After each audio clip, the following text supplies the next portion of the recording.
Guardó silencio toda su vida.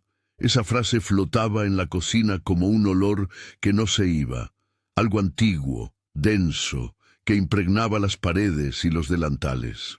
Ana inclinó la cabeza sobre el plato y dejó que el arroz húmedo escondiera su rostro.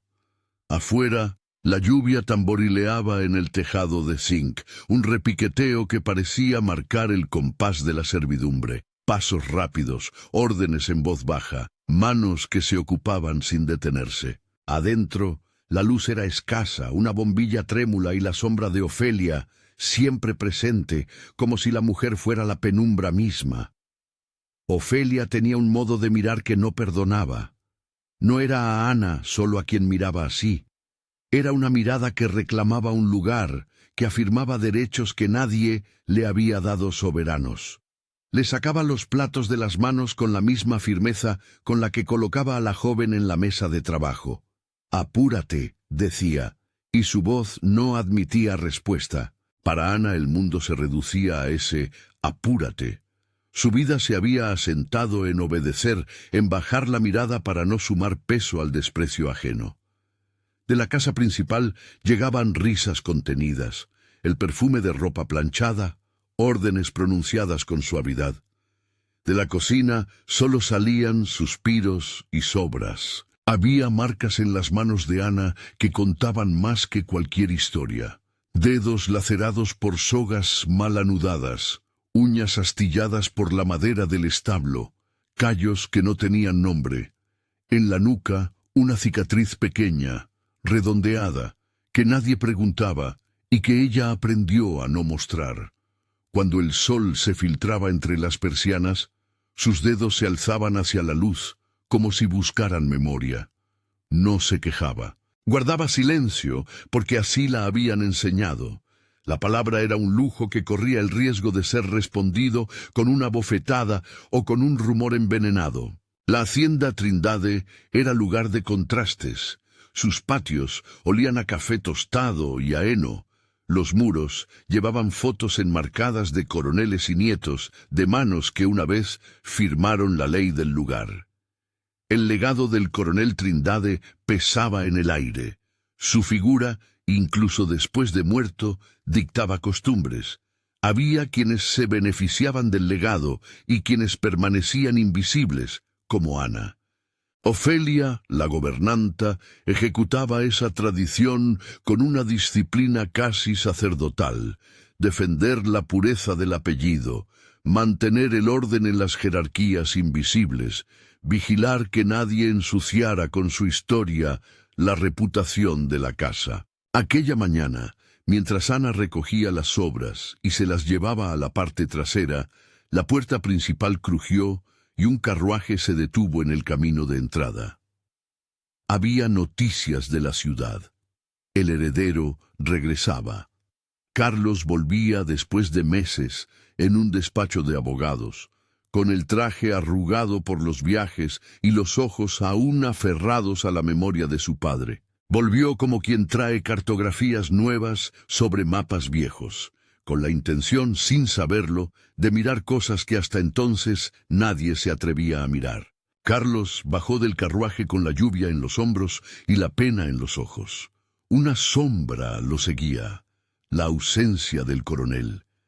Había aprendido a hablar con frialdad de muchos asuntos. El duelo le había dado líneas duras.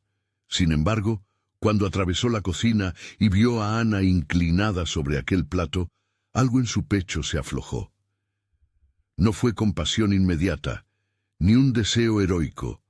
Fue una incomodidad profunda, una sensación de que aquel lugar y quienes vivían en él no estaban en armonía con lo justo. Ofelia levantó la cabeza y frunció el ceño. La corte de criados guardó silencio como si esperaran la orden. Carlos avanzó sin pedir permiso. Tomó una silla, la arrastró hacia la mesa donde Ana comía y dijo, con una voz que no admitía réplica: «Siéntate aquí, come». Fue un gesto sencillo, y sin embargo, en aquel gesto se condensa la rareza de la bondad. Colocar a otro en tu mesa. Ana alzó la mirada sorprendida. Era la primera vez que alguien le ofrecía un lugar sin mirarla de reojo, sin interrogar su derecho a ocuparlo. La comida, servida en un plato limpio, tuvo otro sabor. No eran solo los ingredientes, era el modo en que alguien observaba que ella comiera con dignidad. En la cocina, las conversaciones se reanudaron con un ruido de cuchillos y cazos, pero la calma de esa mesa nueva se expandió como una luz que penetra una habitación cerrada. Carlos no preguntó muchas cosas. No hizo grandes declaraciones. Simplemente, con esa decisión mínima, abrió una grieta en el muro que había mantenido a Ana en silencio. Poco después, la llevó a la casa principal. Había una biblioteca en la planta alta, libros antiguos, abrasados por el polvo, ventanas que miraban las palmas, y Carlos, con una timidez cuidadosa, le dio instructivos y libros sencillos. «Aprende a leer», le dijo, como si entregara una llave. Las manos de Ana temblaron, no por el frío, sino por la posibilidad.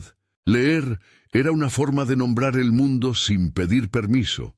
Cuando le ajustó una prenda prestada para la tarde, Ana notó el tacto del lino limpio, y por primera vez en mucho tiempo, su reflejo en la ventana no le resultó extraño. Parcialmente, se reconoció. En esos días, la casa despertó a otra cadencia. Ana recorrió pasillos que antes le estaban vedados. Aprendió a ordenar títulos, a leer nombres en las hojas de guarda, a entender que cada libro contenía una voz que la invitaba a la conversación.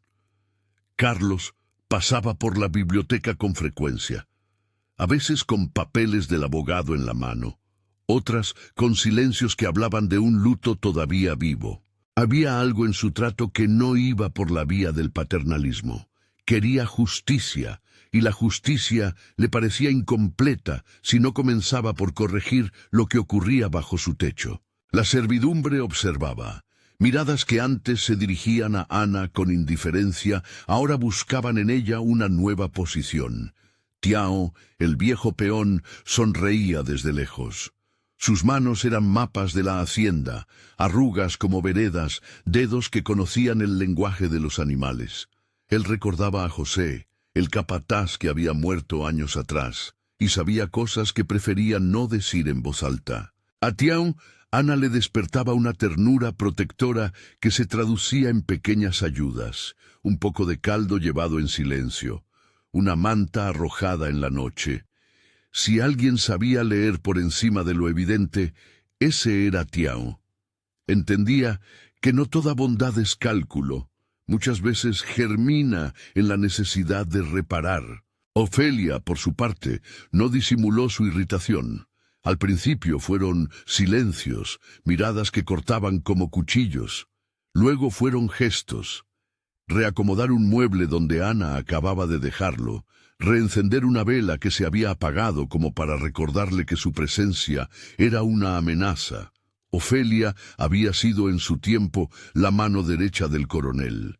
Creyó que su lealtad le daba autoridad moral para mantener el orden. Pero la llegada de Carlos, con su sensibilidad nueva, alteró un equilibrio que ella consideraba suyo por derecho.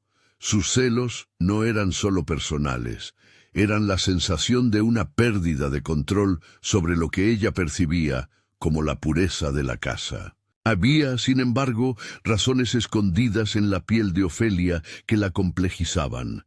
En noches largas, cuando barría sola el corredor de la casa principal, recordaba a una hermana que había perdido por la pobreza, un tiempo en que la supervivencia exigía dureza. Sus rencores se habían templado en la creencia de que la vida debía pagarse con disciplina. Ese resentimiento, con el paso de los años, se había mutado en una especie de justicia propia. Protegía el apellido como quien protege una herencia moral. Temía que nuevas historias ensuciasen lo que, según ella, se debía preservar. A veces, su mirada se suavizaba al recordar, y era posible adivinar en ella no una villana construida, sino una mujer que había sido modelada por heridas no resueltas. La convivencia era un delicado tablero. En la biblioteca, Ana leía en voz baja. Sus primeras palabras en voz alta sonaban como si salieran de un pozo, torpes, sorprendidas de tener voz. Carlos escuchaba desde el umbral y al notar la entonación, corregía con paciencia discreta. La educación que Carlos podía ofrecer no era una limosna, representaba una apuesta por la posibilidad de que la dignidad no estuviera reservada a quienes llevan apellido. Aquello alimentó en Ana una esperanza que era a la vez silenciosa y persistente, la fe de quien cree que un nombre propio puede convertirse en un porvenir. Mientras tanto, la casa no permanecía inmune a los pequeños actos que engendran tormentas. Un rosario colgaba de una alcoba en la casa principal. Fue siempre un objeto de cuidado, guardado por las mujeres del hogar como reliquia que conectaba al coronel con la memoria de su esposa. El rosario era más que cuentas, era símbolo, recuerdo, un testigo de generaciones. Para Ofelia, el rosario era también un marcador de pertenencia. Cuidarlo era custodiar la historia de los Trindade. Una mañana, entre libros y tazas de té, un detalle casi imperceptible llamó la atención de Ofelia. No hubo un estruendo, no fue un furor escandaloso, fue una observación fría, calculada. El rosario no colgaba donde solía hacerlo. En su diario mental, la pieza desaparecida encendió un mecanismo que la inclinó a sospechar. Las sospechas crecieron como enredaderas en su corazón. ¿Y si alguien estaba tramando manchar la casa? En su imaginación, la presencia de Ana se mezcló con las sombras de la memoria y con el miedo a perder el control. Fue entonces que, sin aún decidir la medida definitiva, Ofelia empezó a atender pequeñas señales. Pasos que no reconocía, voces ahogadas en pasillos, libros fuera de lugar. Todo ello en su mente sumaba. Ana continuó su aprendizaje. En los atardeceres, la biblioteca olía a papel mojado y a lluvia. Al leer, encontró en algunos márgenes palabras que hablaban de justicia y dignidad. Aquellas frases, escritas por manos antiguas, parecían saludarla. A veces, el silencio de haber guardado tanto tiempo comenzaba a disolverse.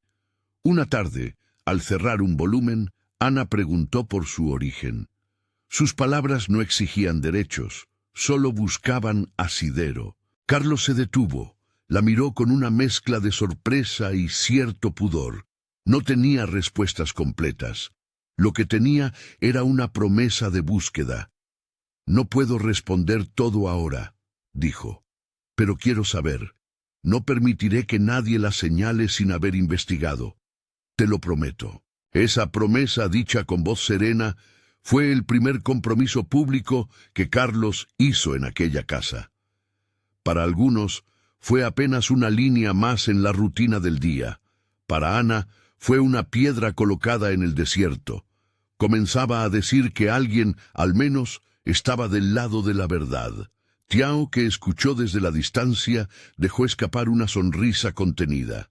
Sabía que las promesas eran la manera en que los hombres intentaban reparar lo que sus antepasados habían dejado mal hecho. El rumor de ese gesto se extendió por la servidumbre en susurros, que adoptaron dos tonos, esperanza y cautela. Algunos miraban a Ana con renovada curiosidad.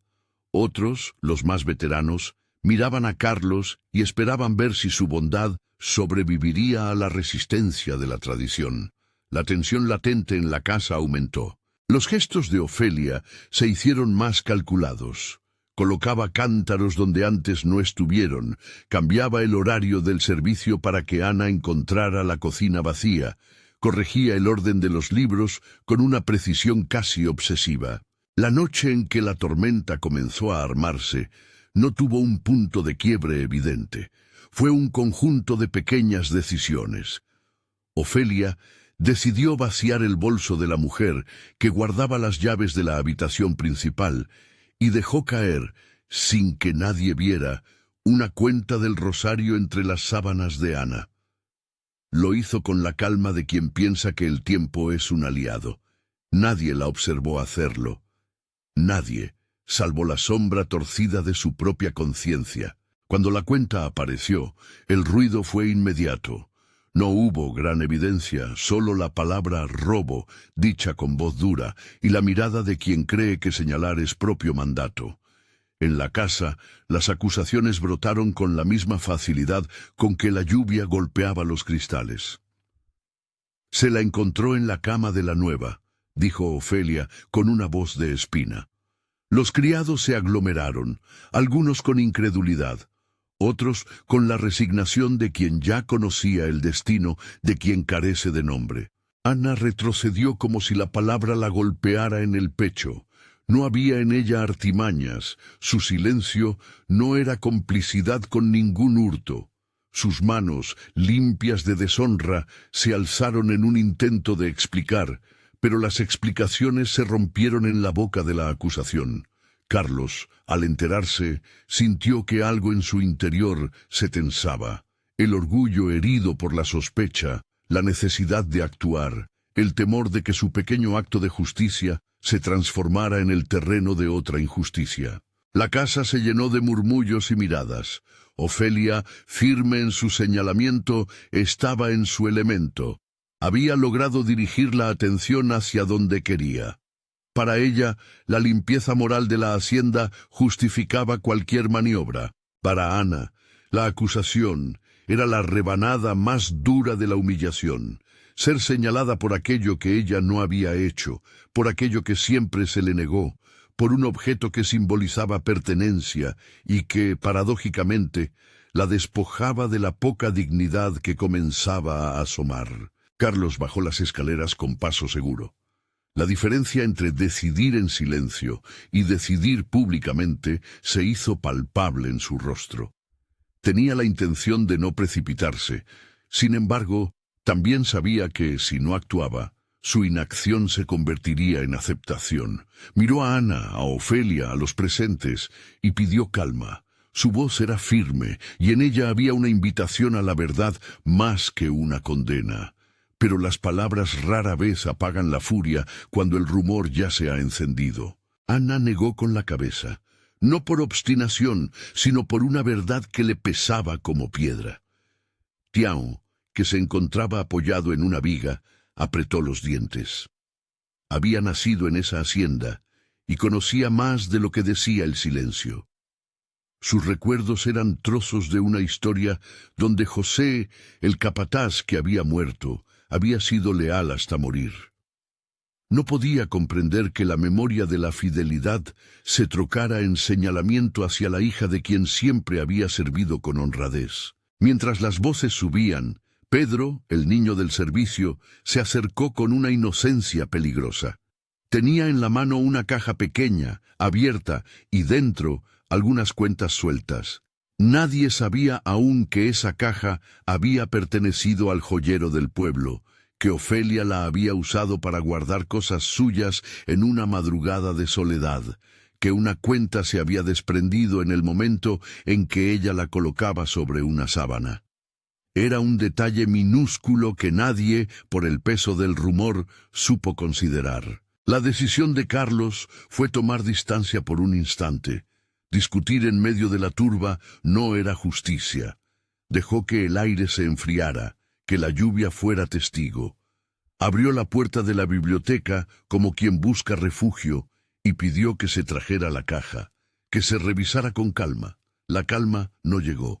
En cambio, la prisa moral de algunos hizo que la prueba, la cuenta en la cama, se constituyera en veredicto. Ana, sintiendo la tierra moverse bajo sus pies, retrocedió hacia la puerta. Había algo terrible en esa situación. La injusticia que se disfraza de certeza. Mientras la miraban, una pregunta surgió en la mente de algunos presentes sin que supieran ponerla en voz alta. ¿Por qué se creería más a la cuidadora que a la acusada? La respuesta tácita era que la casa funcionaba con códigos que definían quién debe hablar y quién debe callar. Carlos sostuvo la mirada de Ana y, con voz medida, dijo que se investigaría. No quería que la precipitación dictara el destino de una vida, pero la decisión de posponer no era la misma que la de evitar la humillación pública. Los comentarios continuaron, los dedos comenzaron a señalar y la sensación de que la historia se repetía, que las voces de las generaciones anteriores encontraban en Ofelia una continuidad perversa, se hizo presente. Afuera, la lluvia arreciaba como si quisiera borrar huellas. Dentro, la casa latía a dos tiempos, quien quiere creer en la restauración y quien teme perder la soberanía de un orden aprendido. Entre esos dos tiempos, Ana buscaba un lugar donde su voz pudiera, alguna vez, pronunciar su nombre sin disculpas. Tiao, con la mirada cansada, se acercó y dejó una manta sobre los hombros de la joven, gesto pequeño que no necesitaba palabras. En ese gesto había más verdad que en muchas acusaciones. La noche cerró con una tensión que no resolvía nada. Los sirvientes regresaron a sus tareas con la sensación de que algo esencial estaba por romperse. Ofelia sonrió apenas, no por alegría, sino por la certeza de haber sembrado duda. Y Carlos, solo en el corredor, supo que aquella promesa de búsqueda que había hecho en la biblioteca era ahora una carga que pesaba sobre su conciencia. No podía contentarse con la apariencia de justicia. Había que ir más profundo. En la penumbra, Ana se quedó sentada, su rostro iluminado por la luz que escapaba bajo la puerta. Guardó silencio. Sí, pero no por sumisión. Guardó silencio porque sabía que para hablar necesitaba sostén, pruebas, voces aliadas. No le hacía ilusión que la verdad se revelara sola. En su pecho, sin embargo, algo se movía, una convicción que había crecido con los libros y con la mirada de aquel hombre que había decidido darle un lugar. Esa madrugada, mientras la lluvia continuaba, Tiao se acercó al confesionario de la pequeña capilla de la hacienda. No para ajojarse ante Dios con culpas propias, sino para buscar a Padre Bento, el sacerdote que llevaba años archivando nombres y bautizos con una paciencia de relojero. Tiao sabía que los libros conservaban la memoria donde la boca se calla. Sabía que en las páginas del cura podrían encontrarse rastros que la casa principal había preferido enterrar. Salió con el paso más firme que en años, y la intención de ir a buscar no una absolución, sino una certeza. Al amanecer, la noticia de la acusación se había transformado en rumor a lo largo del pueblo. Los extraños juicios encuentran oyentes ansiosos. Las historias sencillas se vuelven moneda de cambio.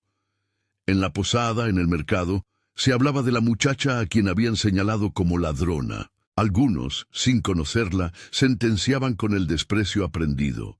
Otros, los pocos que conocían la historia de José y de su fidelidad, fruncían el ceño y se preguntaban si la memoria de los pies viejos tendría voz alguna vez. Entre los muros de la hacienda, la principal consecuencia no fue una condena formal, fue una sensación de fragilidad.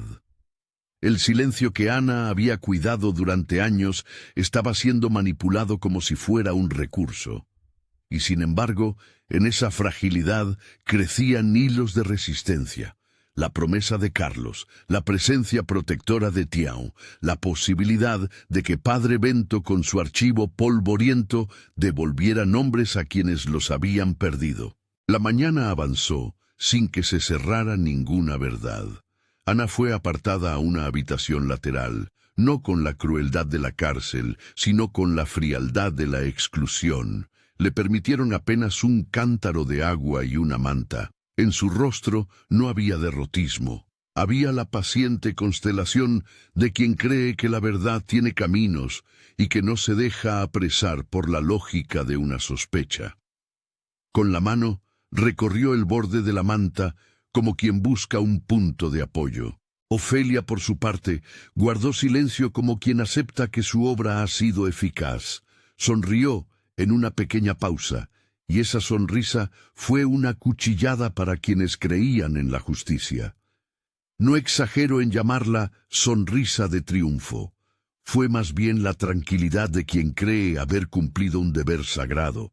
El problema es que a veces la religión de la propia moral transforma el corazón en juez y verdugo. Carlos entró en la habitación lateral sin estrépito.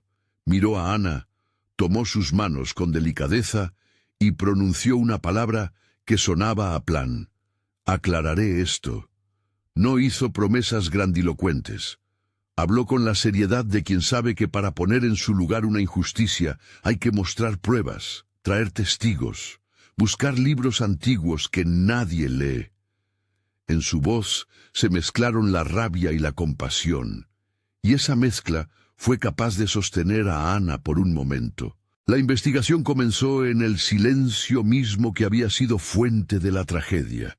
Tião fue a buscar a Padre Bento, y mientras tanto, Carlos interrogó a quienes podían aportar una versión, desde el niño que encontró la caja hasta el joyero del pueblo que recordaba haber reparado el cierre de un rosario tiempo atrás.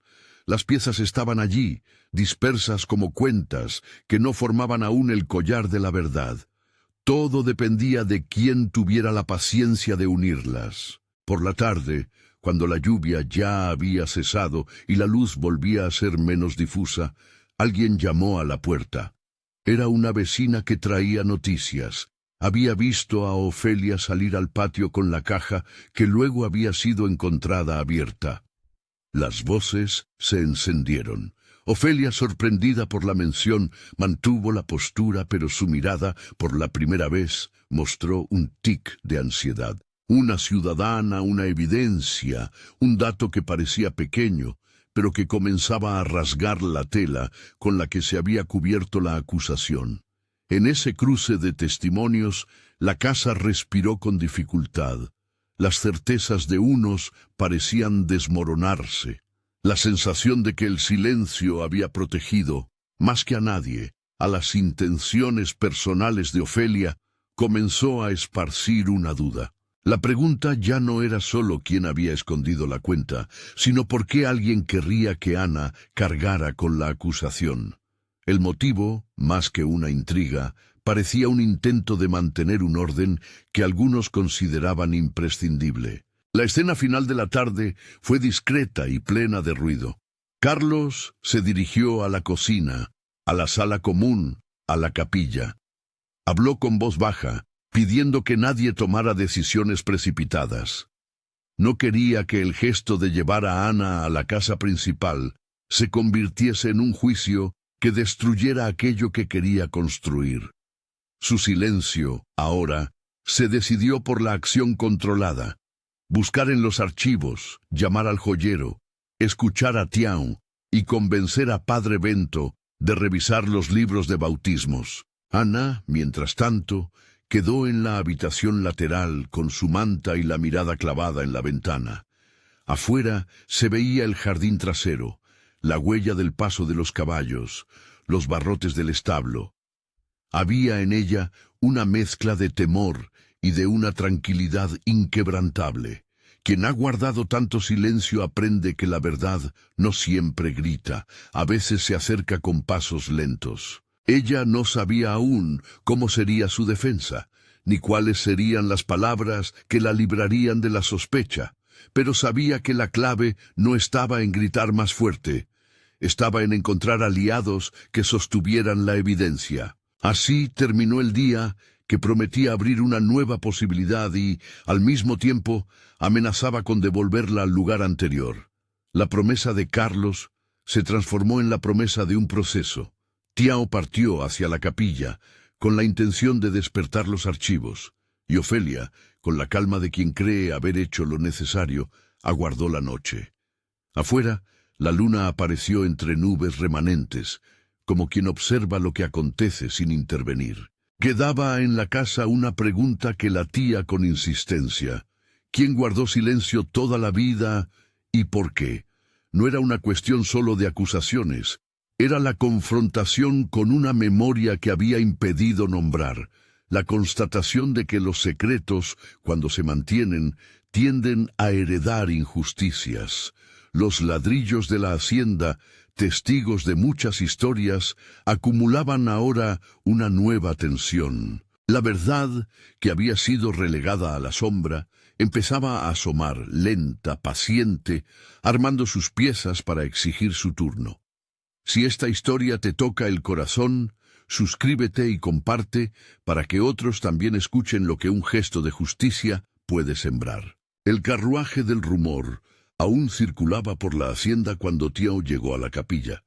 El santo de madera miró desde su nicho, curtido por el tiempo, y Padre Bento alzó la vista con la paciencia de quien ha visto volver a la gente con preguntas que no siempre encuentran respuestas fáciles.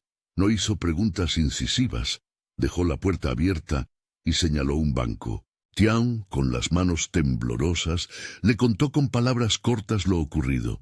La cuenta en la cama, la caja que apareció abierta, la vecina que vio a Ofelia llevarla al patio.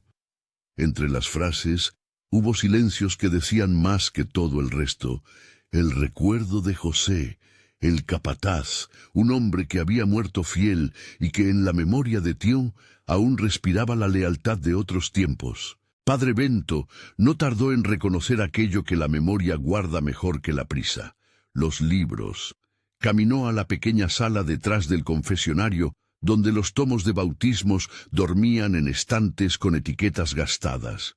Su lámpara alumbró las fechas, los nombres escritos con caligrafías antiguas. Las hojas crujieron como si respiraran.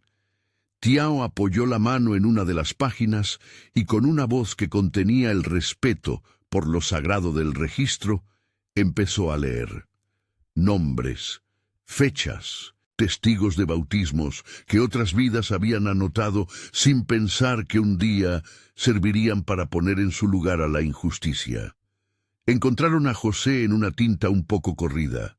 Capataz José, hijo de María, bautizado en la época en que Trindade era un apellido que se decía con órdenes firmes y pocas preguntas.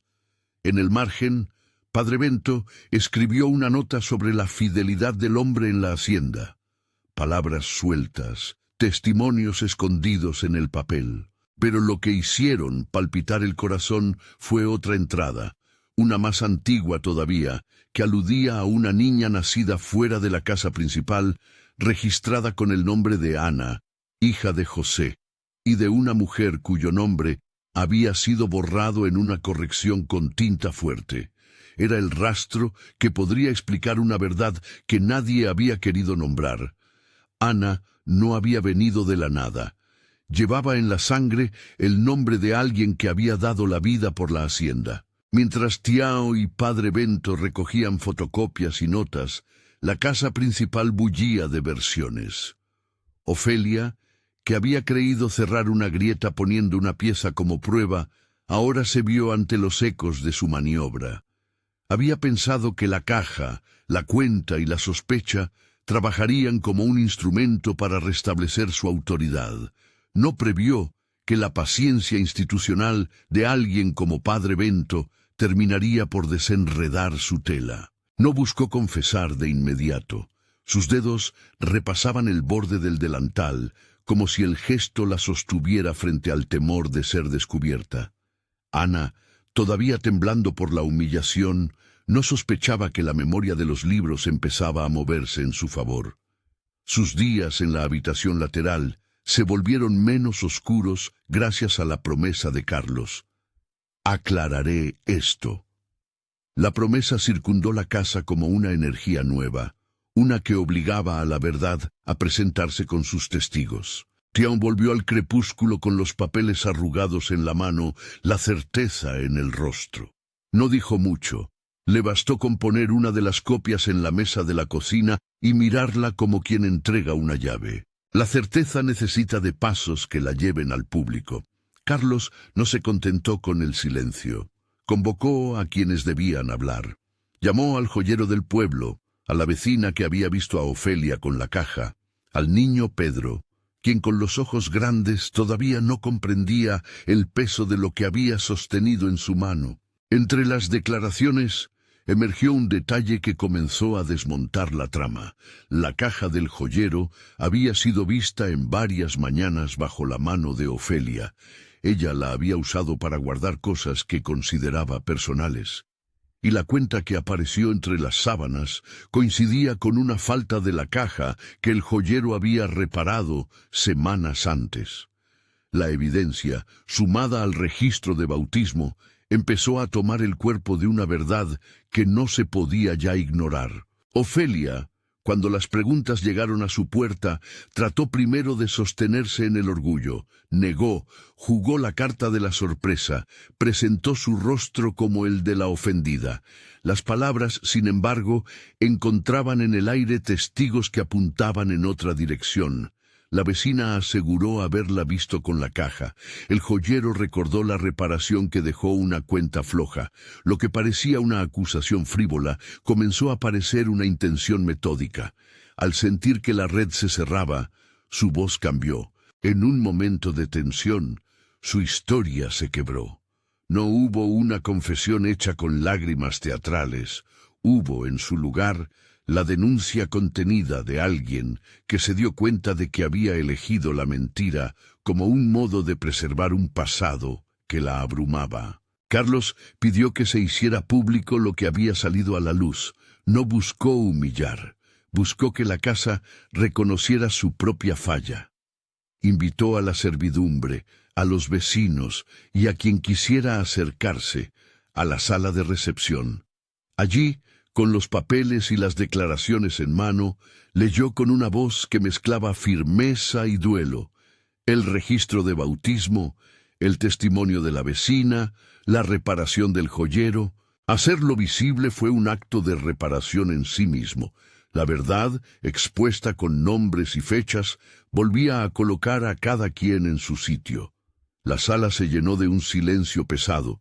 Ofelia, al verse desenmascarada, no reaccionó como una villana pintada. Su voz se tornó quebrada. Hizo un esfuerzo por explicar que su acción brotó de un miedo. El temor a que la identidad de quienes servían a la casa rompiera lo que, a su parecer, era la dignidad del linaje. Evocó su propia historia de pérdida, la hermana que había muerto por la pobreza, el tiempo en que la supervivencia exigía dureza. En sus palabras había verdad y autocomplacencia, dolor y dureza. Nadie defendió su artimaña. Su confesión no borró el daño. Ofelia pidió perdón, pero el perdón no era la solución automática. La comunidad debía decidir cómo restaurar lo que había sido vulnerado. La resolución de Carlos fue serena y clara. Restitución pública. Ordenó que Ofelia dejara la casa principal. No por deseo de venganza, sino porque su permanencia constituía un obstáculo a la reconstrucción de la confianza. Pero también dispuso algo más, una audiencia pública en la que se explicara la verdad y se ofreciera reparación a Ana. Quería que la nulidad del rumor no quedara en secreto.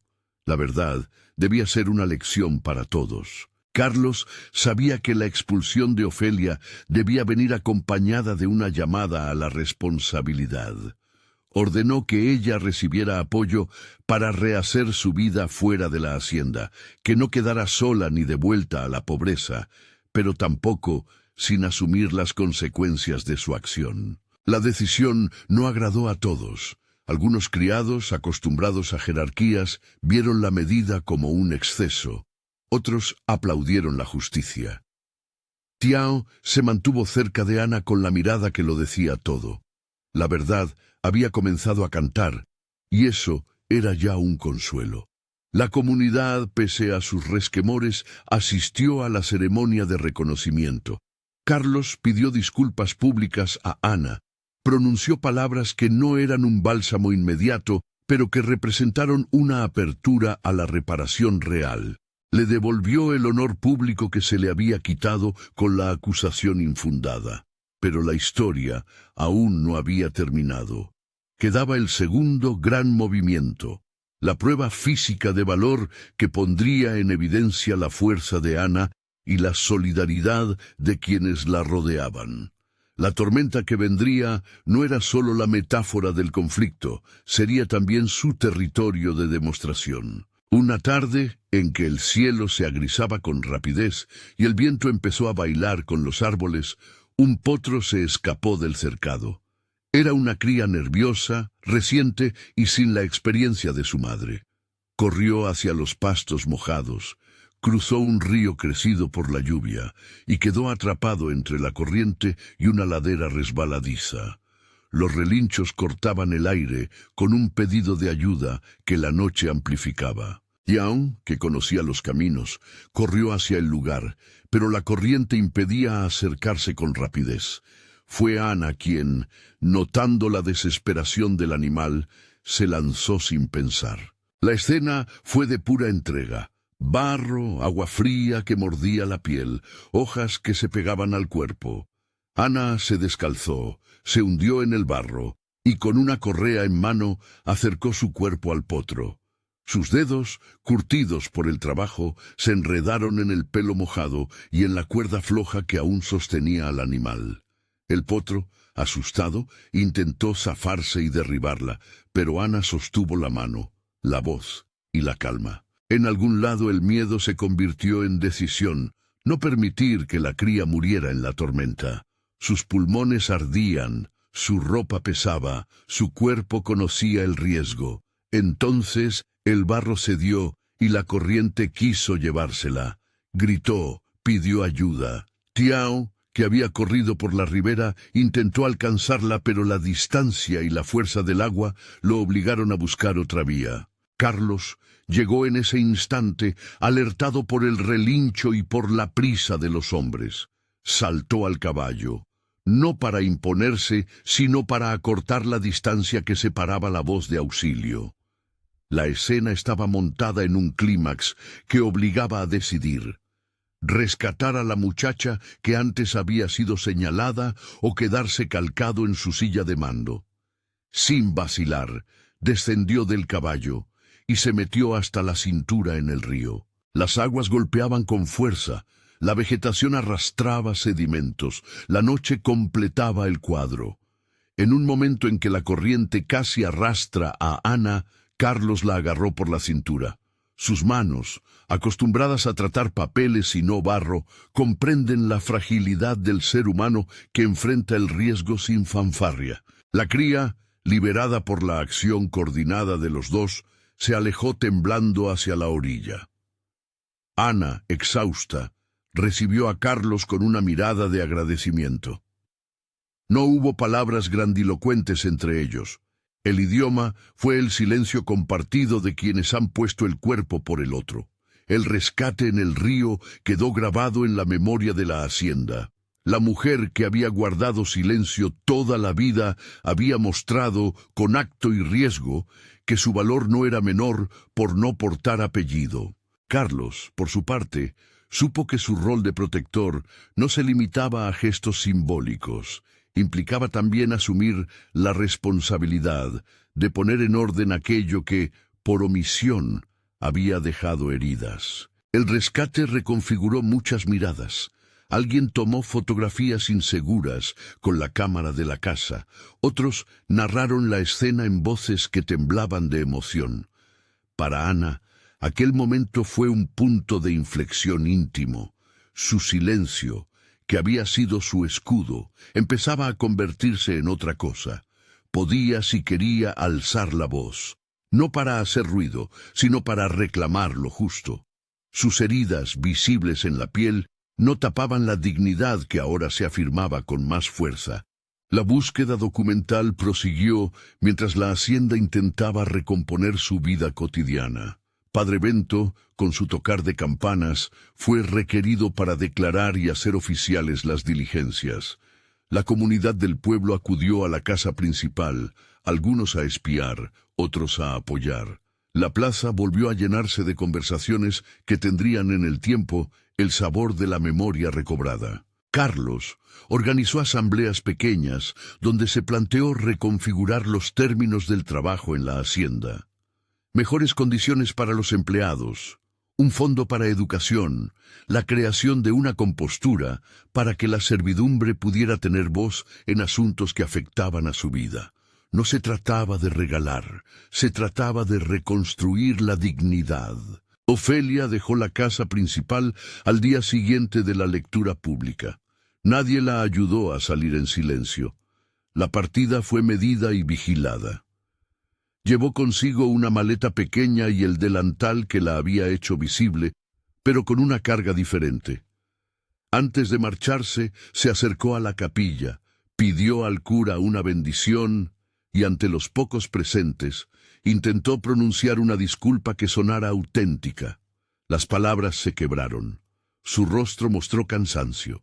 Carlos, con la serenidad de quien ha decidido que la justicia debe ser medida, le ofreció una alternativa: recibir apoyo para establecerse y trabajar fuera de la hacienda, con una carta que reconocía la falta, pero que evitaba devolverla a la marginalidad.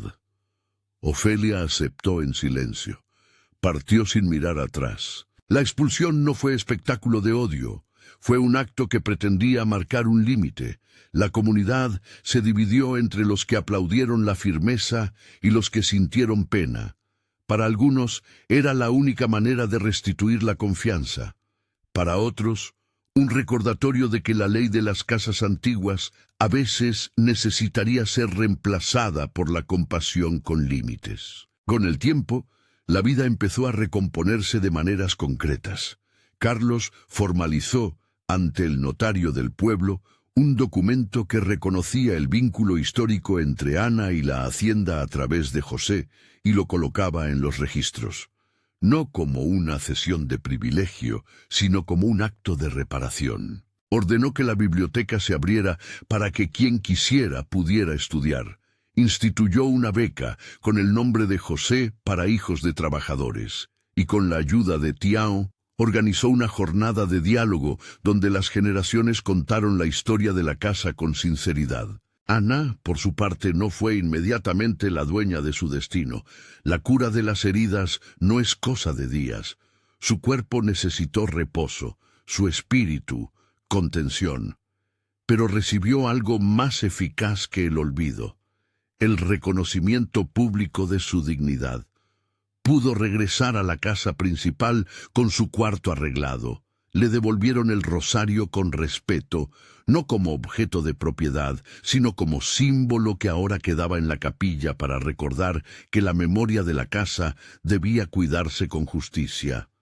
Le ofrecieron un puesto en la administración de pequeñas tareas culturales: llevar el inventario de libros, organizar lecturas, ayudar a niños del pueblo que querían aprender. El gesto no era de caridad, sino de confianza. El vínculo entre Ana y Carlos creció en la mesura de las cosas verdaderas. No fue un romance impuesto por el drama, fue una alianza que nació de la compasión y del respeto. Ambos compartieron silencios, palabras y proyectos. Él aprendió a escuchar sin apresurarse a definir. Ella ganó en seguridad para tomar decisiones. Caminaron juntos por los corredores que antes habían sido de tensión y los transformaron en sendas de trabajo compartido. La casa, con sus cuadros y sus costumbres, comenzó a mostrar otra tonalidad. La memoria del coronel ya no dictaba órdenes a ciegas. Ahora convivía con voces que pedían reparación y humanidad. Hubo un gesto simbólico que quedó para siempre en la memoria de la hacienda: la siembra de un árbol en el patio central, frente a la foto del coronel. Carlos y Ana plantaron la muda con las manos embarradas, rodeados por trabajo y por la gente. Tião colocó la tierra con respeto. Padre Bento bendijo el acto con una oración breve, no de milagros absolutos, sino de petición humilde: que la verdad tuviera raíces y que la justicia no se convirtiera en venganza. Los meses se deslizaron con la lentitud esperada. La casa sufrió reparaciones. El molino volvió a funcionar. Los niños del pueblo tuvieron acceso a lecturas que antes solo existían en el polvo de la biblioteca. Ana, que había aprendido a leer con las manos temblorosas, ahora enseñaba a otros con paciencia. En la rutina aparecían pequeñas celebraciones. Una tarde de cuentos, una sopa compartida, una ola de risas que se expandía en la cocina. El pasado no se borraba, pero la memoria era ahora un taller donde se trabajaba la reconstrucción. Años después, hubo una celebración que no pretendía ser ostentosa. La promesa de dos vidas que ya compartían un proyecto común. No hubo una boda con riquezas de otro tiempo. Hubo un compromiso sencillo, frente a la capilla pequeña, con la presencia de quienes habían sido testigos del mal y de la reparación. Las palabras que Ana pronunciaron no fueron proclamas, fueron promesas de cuidar la verdad y de sostener la dignidad ajena. Carlos juró liderar con justicia y no con el peso de un apellido. Ana prometió no olvidar lo que el silencio había costado. Los presentes aplaudieron con lágrimas y con sonrisas que valían como votos. La vida continuó. Las decisiones que tomaron no siempre fueron sencillas. Hubo días de cierre económico, peleas con proveedores, resistencias de quienes preferían los viejos regímenes, pero la dirección había cambiado. No se trataba de prometer riqueza o milagros. Se trataba de generar condiciones donde la dignidad fuera respetada y la comunidad tuviera voz. El Fondo para Educación fue nutrido con trabajo de la Hacienda, pero también con donaciones del pueblo. Tiao, ya mayor, recibió un reconocimiento público por su fidelidad y su valentía, no como un gesto que recompensara su labor, sino como una reparación por haber guardado memoria cuando pocos se atrevieron. El tiempo más amable llegó con la llegada de un niño. Nació en una mañana clara, con el ruido de la levedad cotidiana. Se llamó José, en honor al capataz que no pudo ver la restitución de su hija, pero que ahora vivía en la memoria de todos. Cuando el niño abrió los ojos por primera vez, la emoción fue colectiva. La casa se sintió, de nuevo, hogar. No hizo falta un banquete fastuoso. Bastó la certeza de que la vida continúa y que de los silencios guardados pueden nacer verdades que cambian destinos. El epílogo de la historia no consistió en un final de cuento, sino en una continuidad trabajada. Años después, la Hacienda Trindade tenía otra fisonomía. Las ventanas estaban menos cerradas, la biblioteca servía para que niños aprendieran a leer, el personal cobraba salarios justos y había un consejo donde se discutían decisiones. Ofelia, según se supo luego por rumores y cartas, reconstruyó su vida en otra villa. Algunos decían que había encontrado humildad, otros que nunca dejó de lamentarse. La casa, en todo caso, siguió su curso con menos ruido autoritario y más conversación humana. La memoria de Ana no olvidó que había guardado silencio durante tanto tiempo. A veces contó a quienes la escuchaban que su silencio fue una elección forzada y otra vez un refugio, que romperlo no fue fácil ni inmediato. Enseñaba a los jóvenes que callan por miedo a que la palabra no es un arma, sino un instrumento para nombrar las injusticias y buscar su reparación. Carlos, por su parte, aprendió que liderar es estar dispuesto a cambiar la casa por quienes viven en ella, no a imponer la ley del archivo muerto. En la capilla, donde antiguas velas se consumían, quedó colgada la cuenta del rosario que alguna vez fue usada como prueba de acusación. Ahora, colocada en un pequeño nicho con una placa, servía como recordatorio de que las cosas materiales pueden adoptar nuevos sentidos cuando la verdad se restituye. Nadie veneraba el objeto por su brillo. Lo hicieron por la historia detrás, por el modo en que una pieza insignificante había servido para herir y luego para sanar en la exposición de su manipulación. La narradora que camina por los corredores de esta historia se detiene un momento, como quien invita a mirar desde la distancia. ¿Cuántos silencios guarda cada casa, cada familia, cada comunidad? ¿Cuántos de ellos traen consigo injusticias que se normalizan por costumbre? La vida de Ana nos muestra que el silencio puede ser también una prisión y que romperlo requiere coraje, pero no siempre es solitario. Hay voces, libros y manos que sostienen. Al final, lo que cambió todo no fue un milagro asombroso ni una riqueza nueva. Fue la decisión pausada de alguien que eligió mirar distinto, de un conjunto de acciones que devolvieron nombres, dignidad y oportunidades. Fue la verdad que emergió de los archivos, la valentía de una mujer que se arriesgó por un potro y por sí misma, la sabiduría de un cura que guardó los registros y la lealtad de un viejo peón que no dejó morir la memoria. La justicia restaurativa en este relato se pareció más a una reparación humana que a un castigo espectacular. Si esta historia te hizo pensar en silencios que deben romperse en tu propia vida, compártela en los comentarios. ¿Cuál fue el momento en que la verdad cambió tu rumbo? Comparte, suscríbete y cuéntanos una experiencia de reencuentro o perdón. Que estas voces sirvan para sostener otras verdades que esperan ser escuchadas.